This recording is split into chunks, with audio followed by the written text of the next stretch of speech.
ముగ్గురికి ఒక గొప్ప పోరాట మార్చుకుంటాం.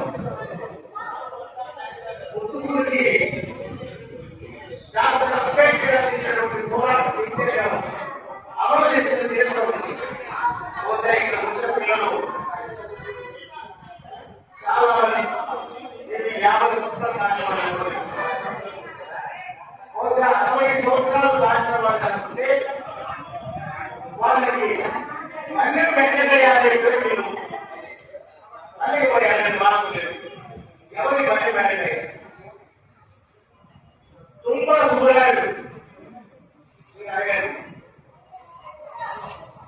ముక్కులో బహుశా ఇక్కడ అబ్బాయి ఆ వయసులో అక్షరాభ్యాసం ముట్టుకున్నది 6వ తరగతి వరకు ముట్టుకున్నది చదువుకున్నారు.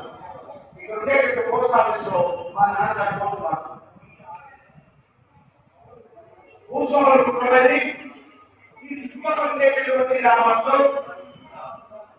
నిరక్షరాసినటువంటి వాళ్ళు, బానిసత్వంలో ఉన్నటువంటి వాళ్ళు, అంతరాగా ఉన్నటువంటి వాళ్ళు, భూమి లేని వాళ్ళు, భూమి లేని వాళ్ళు ఎవరైతే ఉన్నారో సుమారు 15-20 గ్రామాల్లో ఉన్నటువంటి దళితుల్ని, బహుజనుల్ని 1984లో కూడగట్టి వాళ్ళకి స్థలాలు పెట్టి వాళ్ళ హక్కుల కోసం నిరంతరం పోరాటం చేసినటువంటి ఒక మహానుభావుడు మీరు ఈ ముందుకు ఆయన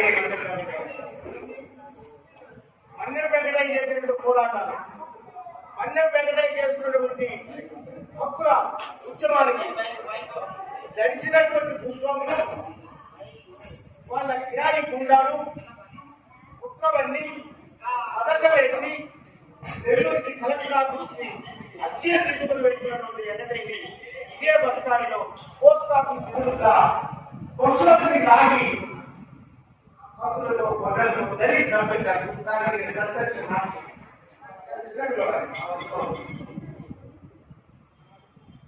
ఇంత ఘోరం, ఇంత దుర్మార్గం మన తరఫున కొట్లాడేటటువంటి ఒక నాయకుడిని చంపేస్తే, హత్య చేస్తే, దానికి పథకాలు రచిస్తే